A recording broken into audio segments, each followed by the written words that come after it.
Hi friends, നമസ്കാരം. ഓരോ വ്യക്തിക്കും ഒരു ലോകമുണ്ട്. നമ്മൾ അറിയാതെ തന്നെ ഓരോ നിമിഷവും അത് ക്രിയേറ്റ് ചെയ്തുകൊണ്ടേ ഇരിക്കുവാണ്.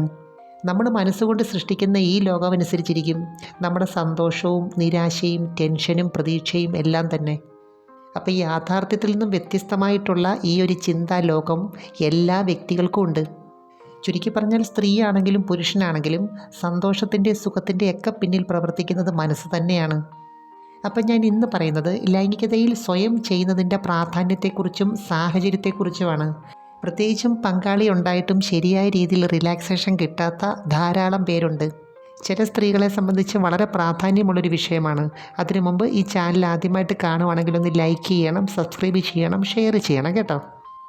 എല്ലാ രീതിയിലും സംതൃപ്തമായ ദാമ്പത്യം വളരെ കുറച്ച് പേർക്കേ ഉള്ളൂ. രണ്ട് വ്യക്തികൾ തമ്മിൽ കുറേ കാര്യങ്ങൾ ഷെയർ ചെയ്യുമ്പോൾ അതിൻ്റെ പിന്നിൽ പോസിറ്റീവായിട്ടുള്ളൊരു കെമിസ്ട്രി വർക്കൗട്ട് ചെയ്യണം. എങ്കിൽ മാത്രമേ അതിനകത്തുനിന്ന് പൂർണ്ണമായ ഒരു സന്തോഷവും സംതൃപ്തിയും ഒക്കെ കിട്ടത്തുള്ളൂ. ഇപ്പോൾ ഏതൊരു കാര്യമാണെങ്കിലും നമ്മൾ ആഗ്രഹിക്കുന്ന സമയത്ത് അത് കിട്ടുമ്പോഴാണ് ഏറ്റവും കൂടുതൽ സന്തോഷം തോന്നുന്നത്, അല്ലേ? നന്നായിട്ട് വിശന്നിരിക്കുമ്പോൾ ഭക്ഷണം കഴിക്കുന്നതാണ് കൂടുതൽ സംതൃപ്തി എന്ന് പറഞ്ഞ പോലെ അടിസ്ഥാനപരമായിട്ടുള്ള പല കാര്യങ്ങളും ശരീരവും മനസ്സും ഡിമാൻഡ് ചെയ്യുന്നുണ്ട്. ഒരുപക്ഷെ പങ്കാളികൾ ഒന്നിച്ച് താമസിക്കുന്നവരാണെങ്കിലും ലൈംഗികത ചില സാഹചര്യത്തിൽ അവരാഗ്രഹിക്കുമ്പോൾ നടക്കണമെന്നില്ല. അതുകൊണ്ട് തന്നെ സ്വയം ചെയ്ത് സംതൃപ്തി കണ്ടെത്തുന്നതിന് അതിൻ്റേതായ പ്രാധാന്യമുണ്ട്. അതുപോലെ ആഴ്ചയിൽ 2 പ്രാവശ്യമെങ്കിലും രതിമൂർച്ച അനുഭവിക്കുന്നത് സൗന്ദര്യത്തിനും ആരോഗ്യത്തിനും രോഗപ്രതിരോധ സംവിധാനത്തിനും ഒക്കെ നല്ലതാണ്.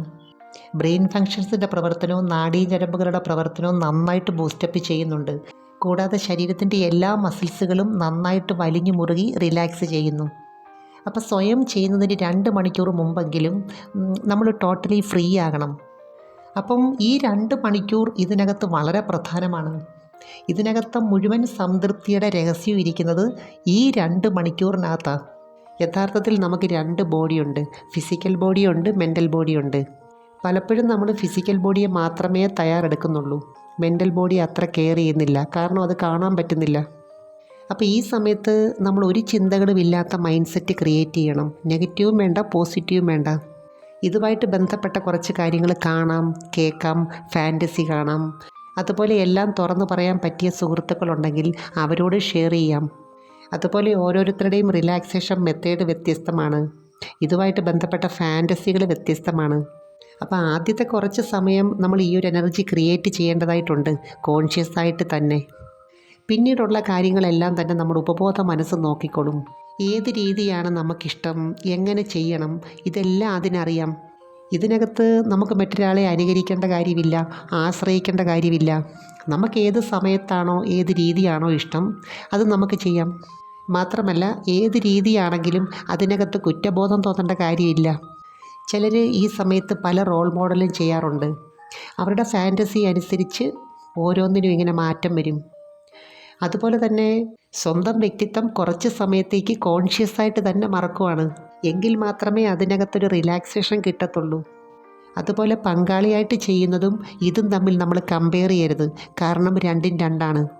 ഇനി എത്ര സ്നേഹമുള്ള പങ്കാളികളാണെങ്കിലും എല്ലാവരുടെയും ലൈഫിൽ ഇത് ആവശ്യമുള്ള ചില സാഹചര്യങ്ങളുണ്ട്.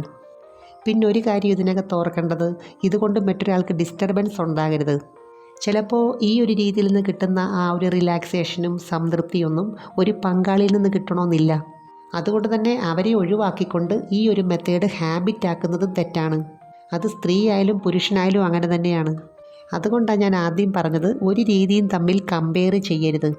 ഓൾട്ടർനേറ്റീവായിട്ടുള്ള ഏത് കാര്യത്തിനും അതിൻ്റേതായിട്ടുള്ള പ്ലസ് പോയിൻറ്റും ഉണ്ട്, മൈനസ് പോയിൻറ്റും ഉണ്ട്. ഇനി ഏത് രീതിയാണെങ്കിലും ലൈംഗികത ആവശ്യമുള്ള കാര്യം തന്നെയാണ്.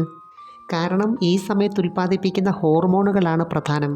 ഏതൊരു വ്യക്തിയെ സംബന്ധിച്ചും സന്തോഷകരമായിട്ടുള്ള ഒരു ലൈഫ് സ്റ്റൈൽ നയിക്കണമെന്നുണ്ടെങ്കിൽ നമുക്ക് തീവ്രമായി ഇഷ്ടമുള്ള ഒരു കാര്യം നമ്മൾ ഇടയ്ക്കൊക്കെ ചെയ്യണം.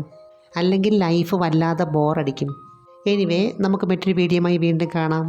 അപ്പോൾ ചാനൽ സബ്സ്ക്രൈബ് ചെയ്യാൻ മറക്കരുത്, ലൈക്ക് ചെയ്യണം, ഷെയർ ചെയ്യണം. Thanks for watching. See next time. By.